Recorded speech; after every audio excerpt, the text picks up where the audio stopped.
Si Karina, kilala bilang isang mahigpit at seryosong babae.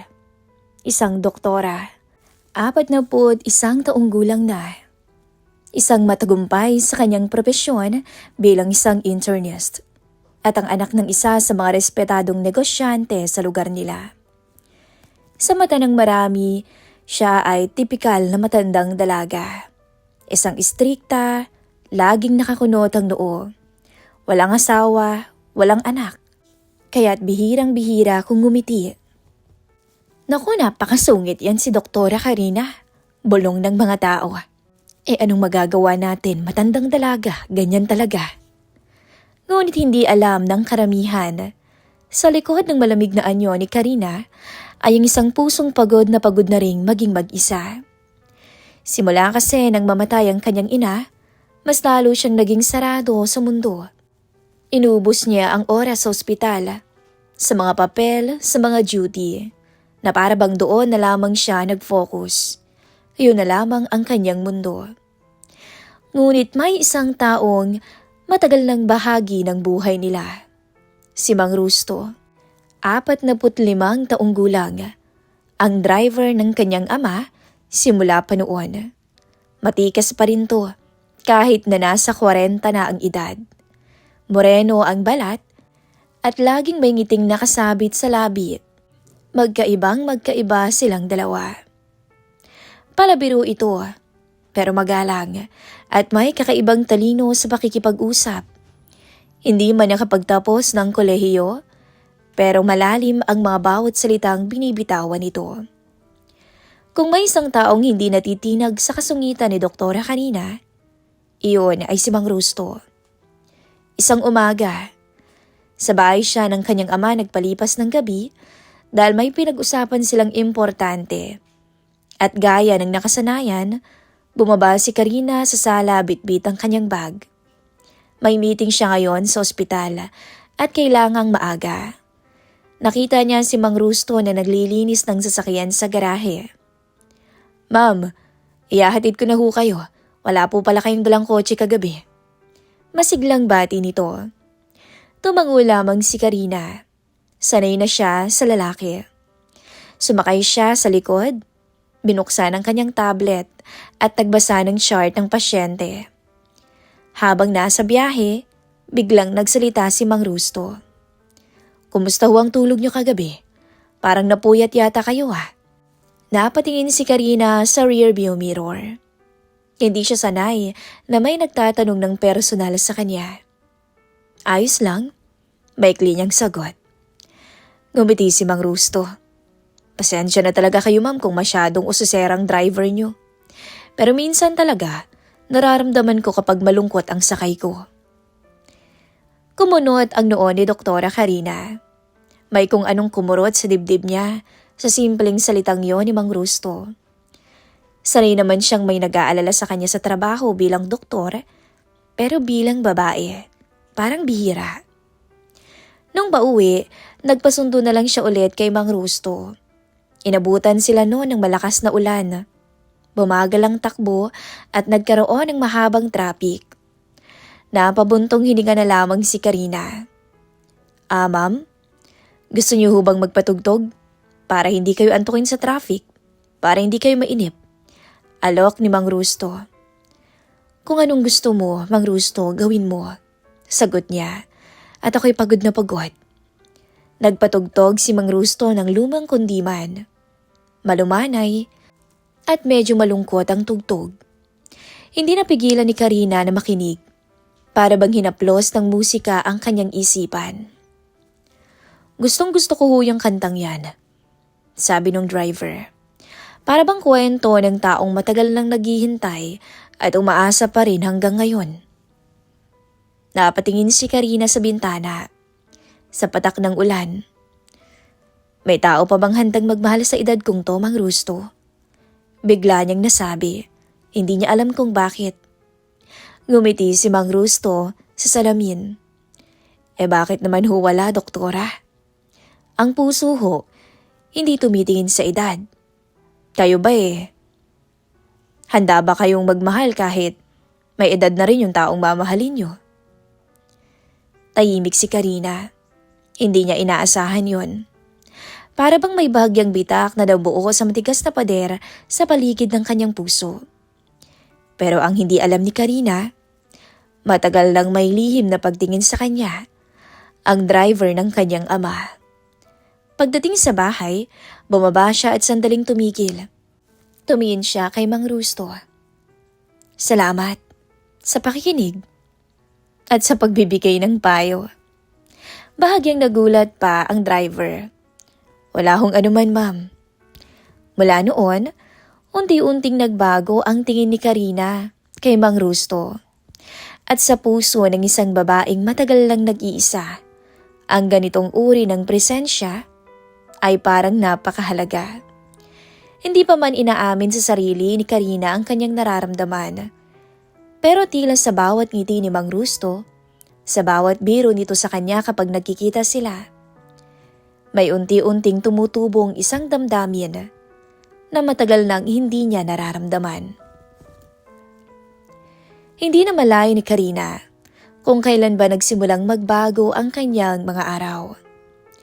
Dati, ang bahay ng kanyang ama ay dinadaanan lamang niya kapag may kailangang asikasuhin, kapag may mga papeles o check-up ang kanyang ama, o simpleng pagdalaw bilang obligasyon ng isang anak. Pero bakit ngayon? Para bang may ibang dahilan na?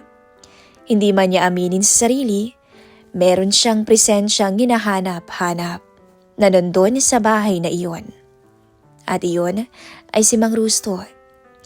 Kapag tapos na ang duty niya sa ospital, imbis na dumiretso sa sarili niyang bahay, madalas siyang dumadaan sa bahay ng ama. Parang natural lang, parang walang espesyal. Pero sa loob niya, may konting kaba o may munting kaba at may kakaibang pananabik.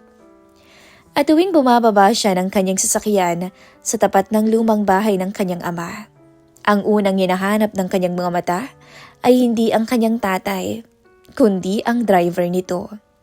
Makikita niya ito na nandun, naglilinis ng sasakyan o di kaya naman ay nagkakape sa gilid. At ngingiti ito kapag nakita siya. Isang hapon noon, nadatnan niya itong nag-aayos ng makina. Nakahubad ang pang-itaas, pawis na pawis, pero napakaayos pa rin ang tindig. Napahinto si Karina sa paglalakad. Hindi niya alam kung bakit, pero may biglang kung anong init na umakyat sa kanyang pisngi. Natulala talaga siya kay Rusto. Maganda pa rin ang katawan nito, kahit na may edad na katulad niya. Hindi niya alam kung bakit nagtagal ang tingin niya sa dibdib ni Rusto. Ma'am? Bati ng matanda. Agad na nagsuot to ng polo. Nandito ho pala kayo. Pasensya na kayo kung ganito ang itsura ko. Hindi, okay lang. Dumaan lang naman ako. Kumusta si Papa? Sagot niya. Mabuti naman ho. Nasa loob at nanonood ng balita. Tumango si Karina, pero hindi siya agad pumasok. Nanatili lamang siya sa garahe. Tila may gusto siyang sabihin, pero hindi niya malaman kung paano uumpisahan. Napakainit ho ngayon. Gusto niyo ba ng maiinom muna? Alok ni Mang Rusto. Salamat, sagot niya at umupo sa maliit na bangko. Habang inaabot ng matanda ang baso, nagkasabay ang tingin nila. Saglit lamang yun pero sapat para makaramdam ng kakaibang kuryente si Karina sa pagitan nila. Mabilis na umiwas ng tingin si Karina, parang nahuli sa isang lihim na iniingatan. Simula noon, mas dumalas ang pagdalaw niya. Minsan, may daladala siyang prutas para sa ama, minsan ulam na siya mismo ang nagluto. Dahilan yon para biglang magtaka ang kanyang ama. Aba, iha. Bakit parang napapadalas yata na nandito ka? Biro nito. Namimiss mo ba talaga ako o meron ka lang na ibang dinadalaw dito? Napangiti lang si Karina, pero sa loob niya, biglang kumabog ang dibdib niya. Natamaan yata siya dahil sa katotohanan. Sa tuwing nandoon siya, si Mang Rusto ang palagi niyang nakakausap. Sa kusina, sa sala, sa bakuran. Simpleng kwentuhan lang, tungkol sa panahon, sa mga pasyente, at sa alaala ng kanyang ina. At sa bawat pag-uusap nila, mas lumalalim ang kanilang pagkakakilala. Hanggang isang gabi. Dok? Mahinang sabi ni Mang Rusto. Hindi po ba kayo nalulungkot mag-isa? Napatingin si Karina sa kanya. Mang Rusto, sanay na ako. Sagot niya. Pero sa tono ng boses niya, may bahid ng lungkot. Alam kong nagsisinungaling ka. Tao rin kayo, sabi niya. Hindi naman masamang maghanap. Hindi naman masamang maghanap ng makakasama. Hindi sumagot si Karina. Pero sa loob niya, bumigat at gumaan ng sabay ang pakiramdam niya. Ang tanong, may magkakagusto pa kaya sa akin? Tanong ni Karina. Meron. Itingin mo lang yung mata mo sa paligid mo. Sigurado, may makikita kang lalaki. Hindi man gwapo, may edad man, pero sigurado naman akong mabait, mapagmahal. At sino naman ang tinutukoy niyo, Abera? Wala naman, doktora. Nasabi ko lang. Natawa na lamang si Karina sa tinura ni Mang Rusto. Isang araw, hindi nakadalaw si Karina sa bahay ng kanyang ama dahil may emergency sa ospital at inabot na siya ng gabi. Pagka-uwi niya, pagod na pagod siya. Pero imbis na makatulog agad, nakaupo lamang siya sa kama at napapaisip. Kumusta kaya si Mang Rusto ngayon? Ano kayang ginagawa niya? Bulong niya sa sarili. Kinakabahan siya sa tanong na yon sa kanyang isipan. At kailan pa siya nagsimulang mag-isip ng ganon sa matanda? Kailan pa naging mahalaga sa kanya ang isang taong matagal ng bahagi ng background ng buhay nila? Araw ng Miyerkules noon, nang maaga siyang pumunta sa bahay ng ama. Dahilan para magulat ang lahat. Oh, iha, napakaaga mo yatang nandito, sabi ng kanyang ama. May kailangan lang akong kunin pa, palusot niya. Pero sa totoo lang, may gusto lamang siyang masigurado. At nang makita niya si Mang Rusto sa garahe, nakangiti sa kanya na parang wala lang. Biglang gumaan ang pakiramdam niya. Ma'am, kumusta ho kayo? Busy po yata kayo nitong mga nakaraang araw Hindi kayo dumadaan dito sabi ni Rusto. Napangiti si Karina. Isang ngiting bihira niyang ipakita. Oo, sobrang nabisi nitong mga nakaraang araw Naku ma'am, wag ho kayo nagpapagod masyado. Sa simpleng sagot na iyon ng matanda, may kung anong tumibok sa puso ni Karina. Sa bawat pagdalaw ni Karina, sa bawat sulyap, sa bawat sandaling magkasama sila sa garahe o sa sasakyan, mas lalo lamang silang nagkakalapit. Mabilis lumipas ang mga araw at buwan. Hanggang sa dumating ang araw ng kaarawan ng kanyang ama. 75 taong gulang na ito. At bilang pasasalamat sa mahabang buhay, nagkaroon ng munting salo-salo sa bahay ng kanyang ama. Dumating din ang ilang kamag-anak, mga kaibigan sa negosyo nito at ilang dating kasamahan sa trabaho. Simple lamang pero masaya ang kanyang ama. Dumating si Karina na suot ang simpleng bestida. Maayos ang ayos, pero halatang pagod pa rin mula sa ospital. Pinilit niyang ngumiti para sa ama. Niyakap to ng mahigpit. Happy birthday pa. Salamat sa lahat talaga. Sa lahat-lahat. Bulong niya dito. Ngumiti ang matanda. Salamat din anak. Ang hiling ko lang sa'yo Sana'y makahanap ka naman at makatagpo ng lalaking para sa'yo. Nakapangiti na lamang ang ama. Sa gilid ng bakuran nandoon si Mang Rusto. At nang magtagpo ang mga mata nila ni Karina, nagkatanguan lamang sila. Isang simpleng pagbati, pero may kakaibang init sa pagitan. Habang tumatagal ang gabi, mas lumalakas ang tawanan at mas nagiging magaan ang usapan. Napainom si Karina. Hindi naman siya umiinom, ngunit dahil sa saya ng okasyon at sa pagpilit ng mga kamag-anak, Napasobra yata siya. Unti-unti nang uminit ang kanyang pakiramdam at ang mga iniingatang damdamin ay para bang gusto nang kumawala. Umupo siya sa isang sulok sa bakuran. Tahimik na nakatingin sa mga ilaw na nakasabit sa puno. Doon siya nakita ni Mang Rusto. "Ma'am, ayos lang ho ba kayo?" Tanong nito na may bahid ng pag-aalala. Tumango naman siya, pero hindi niya maitago ang kanyang pagkahilo. "Medyo, pero nahilo ako eh. Baka naman ho nasobrahan kayo ng inom. Gusto niyo ho bang magpahinga muna sa loob?" Ngumiti siya ng bahagya. "Ayos lang ako. Salamat, Rusto." Maya-maya'y lumapit ang ama ni Karina. Halatang napansin nito ang kalagayan ng anak. "Mukhang hindi ka na pwedeng magmaneho pabalik. Rusto, ikaw nang maghatid sa kanya pa uwi." Napatingin si Karina kay Mang Rusto. Saglit pa silang nagkatitigan na para bang may hindi masabi sa isa't isa. Tumango si Rusto sa matanda. "Opo sir, ako na hong bahala." Sa biyahe ay tahimik. Umulan noon ng bahagya at ang ilaw ng kalsada ay naglalaro sa salamin ng sasakyan. Nakasandal si Karina sa upuan.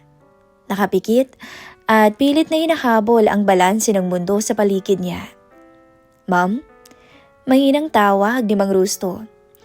"Sabihan niyo lang ho ako kung gusto niyo po munang huminto ako." Dahan-dahang minulat ni Karina ang kanyang mga mata. "Ayos lang. Salamat sa pag-aalala, Rusto." Hindi agad sumagot ang matanda. Parang may bigat sa kanyang dibdib. "Alam niyo, may aaminin ako sa inyo. Matagal ko na ho kayong hinahangaan, ma'am. Simula pa nung unang araw ko sa trabaho sa inyo." Biglang nag-init ang pisngi ni Karina. "Mukhang kayo ho yata yung tinamaan ng alak ah." Pagbibiro na lamang ni Karina. Pagdating sa bahay, tumigil ang sasakyan. Bumaba siya. Pero bahagya siyang natigilan. Para bang hindi niya magawang pumasok sa loob ng bahay. Umawak siya sa pintuan ng kotse at huminga ng malalim. "Rusto?" Tawag niya dito. "Ma'am?" Lumapit ito at handang umalalay.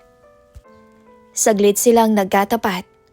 Masyadong malapit para sa karaniwang ugnayan ng doktora at driver. Ramdam ni Karina ang tibok ng kanyang puso. At ramdam din niya ang pag-aalangan ng lalaki. "Salamat sa lahat, Rusto ah. Sa pakikinig. At sa pagiging palaging nandyan." Hindi nakasagot si Mang Rusto. Sa kanyang mga mata, nag-aalangan pa rin siya. Ma'am, hindi ko ho alam kung tama ba na sabihin ko to sa inyo. Naaminin ko to. Pero totoo ho yung sinabi ko sa loob ng sasakyan kanina. Matagal ko na kayong gusto. Kaya nga hindi ako nag-asawa eh. Dahil hindi kayo nag-asawa." Nagulat si Karina. Hindi niya alam ang sasabihin. Pero alam ko naman na hindi niya napapansin ang tulad ko. Lalo na ngayon na may edad na ako. Napangiti si Karina. "Huwag niyo ngang sabihin yan. Pero bakit parang kasalanan ko pa na hindi kayo nag-asawa? Aba, sino bang nagsabing hindi ka mag-asawa ha?" Ngingiting-ngiting sabi ni Karina. "Halika na nga muna. Pumasok ka na muna sa loob." Wika nito na tila ba nawala ang kalasingan bigla. Sa loob ay pinagtimpla niya ng kape ang driver. Nagkakatinginan sila paminsan-minsan tapos magingitian.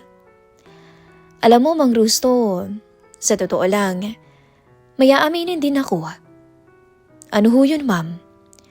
Lumapit si Karina sa matanda. "Parehas naman na tayong may edad.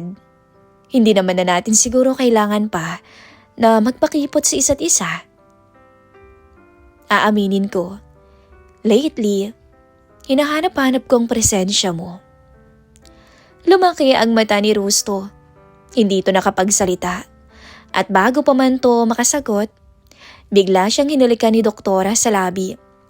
Maya-maya, tumugon na si Rusto.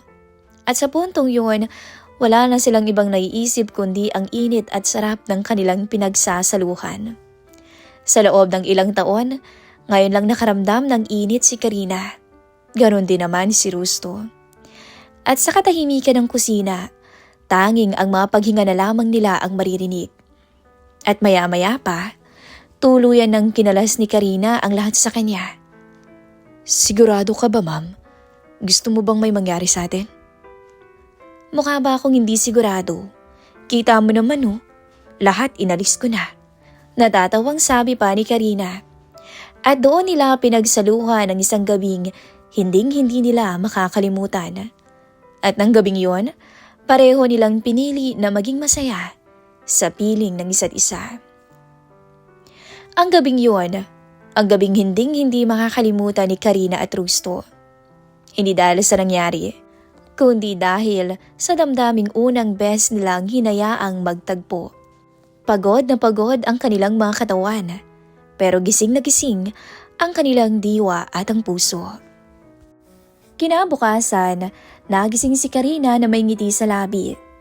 Hindi iyon ang ngiting sanay siyang isuot kapag papasok sa ospital. Hindi yun ngiting profesional, hindi rin ngiting pilit. Iyon ang ngiting totoong-totoo. Sa tabi niya ay mahimbing pang natutulog si Rusto. Tahimik ang silid. Ang liwanag ng umaga ay dahan-dahan nang pumapasok sa loob ng silid. Saglit niyang pinagmasdan ng driver. Ang mukha nito, ang payapa nitong pagtulog. Sa unang pagkakataon, nakaramdam siya ng saya sa puso. Dahan-dahan siyang bumangon, maingat para hindi magising si Rusto, at nagpunta siya sa kusina. Ngayon niya lamang to ginawa. Dati, sa tuwing gigising siya ng maaga, agad na siyang maliligo at magbibihis. Diretso na sa ospital. Doon na siya kakain, doon na siya magkakape. Ang umaga ay laging nagmamadali, parang lagi siyang may hinahabol. Pero ngayon, iba. Gusto niyang maghanda. Gusto niyang magluto ng agahan. Binuksan niya ang ref at kumuha ng mailuluto. Habang nag-aayos na siya ng mesa, bigla siyang napaisip. Ano kayang sasabihin ni Papa kung bakit hindi nakabalik si Rusto kagabi? Siguro naman kayang magdahilan ni Rusto. Maya-maya, narinig niya na ang yapak mula sa kwarto. Napalingon siya. Nakatayo si Rusto sa may pintuan ng kusina. Bagong gising. Magulo pa ang buhok pero may ngiting hindi maitatago. Ma'am? Good morning ho. Mahina niyang tawag. Napatingin si Karina. Good morning. Wag mo na nga akong tawaging ma'am. Naamoy ko yung niluluto mo kaya nagising ako. Akala ko nga nasa panaginip lang ako eh. Natawa si Karina. Naku, ang aga-aga. Umupo ka na nga muna. Mag-almusal na tayo. Umupo si Rusto sa harap ng mesa. Medyo nag-aalangan pa.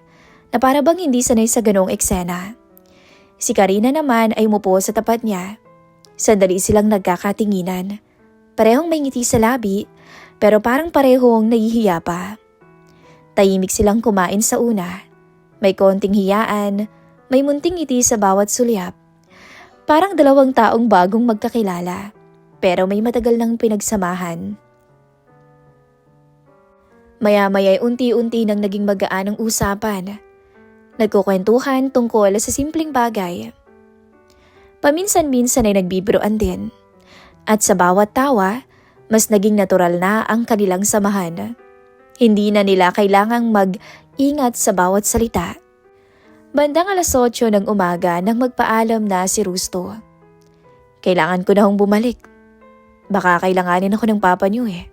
Baka hinahanap niya na rin ako. Baka nga nagtataka yun kung bakit ako umuwi. Ngumiti si Karina. Sigurado nga, ikaw na bahalang mag-isip ng dahilan sa kanya ha? Tumayo si Rusto at inayos na ang sarili. Lumapit kay Karina. At mga sandaling yon, parang biglang tumahimik ang paligid. Nang hawakan ni Rusto ang kamay niya. Salamat. Sabi nito ng diretsyo. Salamat din. Sagot ni Karina. Kasi pakiramdam ko, buo na ako. Nagtagpo ang kanilang mga mata at maya-maya naghinang ang kanilang mga labi. Sa saglit na paglalapat ng kanilang labi, libo-libong boltahe ang kanilang naramdamang kuryente. Pagkatapos ng halik na yon, napangiti si Karina. Sige na, umalis ka na. Baka mamaya kung saan na naman mauwi yan. Natawa si Rusto. Babalik din ako. Gusto kitang makita ulit. Habang pinapanood ni Karina ang pag-alis ni Rusto, muling sumilay ang ngiti sa kanyang labi. Sa araw na iyon, pumasok siya sa ospital na may kakaibang liwanag sa mga mata. At ang driver naman na iyon ay bumalik sa bahay ng kanyang ama na may dalang damdaming hindi na kailanman mawawala. Ang kaalaman na siya ay mahalaga sa babaeng lihim niyang minamahal noon pa. Pag-uwi ni Rusto, walang kaalam-alam si Karina na may isang desisyong gagawin to. Sa garahe, nadatnan niya ang ama ni Karina na nakaupo sa may sala, nagkakape, tila may hinihintay. Napansin agad ng matanda ang kakaibang ningning sa mga mata ng kanyang driver. Kilalang kilala na nito si Rusto. Rusto, halika nga rito. Lumapit si Rusto at magalang na tumayo sa harap. Sir, sandaling tumahimik ang matanda. Tila sinusukat ang kausap. Hindi ka nakauwi kagabi, may nangyari ba? Huminga ng malalim si Rusto. Alam niyang hindi siya maaaring umiwas. At sa mahabang panahong nagsilbi siya sa pamilyang to, natutunan niyang ang katapatan ang pinakamahalagang puhunan. Sir, wika ni Rusto. Diretso at may paggalang. May sasabihin ho sana ako sa inyo . Hindi bilang driver ninyo, kundi bilang isang lalaki. Naapatingin ang ama ni Karina. Seryoso ngunit bukas ang loob. Sige, makikinig ako dahil parang seryoso ka. Sa totoo lang matagal kong ginagalang ang pamilya ninyo. Lalo na ho si Ma'am Karina. Sa matagal kong paninilbihan sa inyo, kasabay nun ang lihim kong pag-ibig sa anak ninyo. Hindi ko yun sinasadya, sir. Pero gusto kong malaman ninyo na matagal ko nang iniibig si Karina. At kaya ako kayo kinakausap ngayon para maging tapat. At humihingi ako ng pahintulot kung maaari po ba akong manligaw kay Karina. Hindi agad sumagot ang matanda. Nakatingin lamang siya kay Rusto at tila binalikan ng mga alaala. Ang anak niyang matagal nang mag-isa, ang lungkot na minsan niyang nakikita sa mga mata ni Karina. At hindi naman na ito bumabata. Bakit sa akin ka nagpapaalam? Hindi ba dapat kay Karina mo yan sinasabi? Sabi ng matanda. Alam mo, Rusto, matagal na kitang kilala. Kung nag-iibigan kayong dalawa, kung ang hangarin mo ay respeto at hindi pananamantala, wala naman akong dahilan para ipagkait ang kaligayahan mo. At kung papayag ang anak ko, sino ba ako para tumutol? Matatanda na kayo. Nasa 40 ng edad ninyo. Abay kayo nang mag-isip kung anong ikakabuti ninyo. Nagulat si Rusto. Ibig sabihin ho ba? Aba, ligawan mo Rusto kung gusto mo. Sabi nito ng may ngiti at gawin mo sa tamang paraan.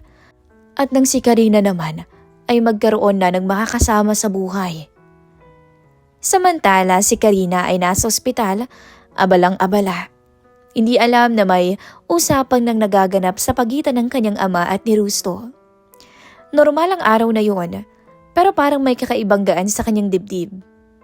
Kinagabihan, dumaan siya sa bahay ng kanyang ama. Pagbukas pa lang ng pinto, sinalubong siya ng ngiti nito. Iha, may kukwento ako sa'yo, sabi ng matanda. Umupo naman si Karina sa tabi ng kanyang ama. Nagtataka. Ano ho yun pa? Siya nga pala kinausap ako ni Rusto. Wika nito ng diretsyo. At nagsabi siya sa akin na gusto ko raw niyang ligawan.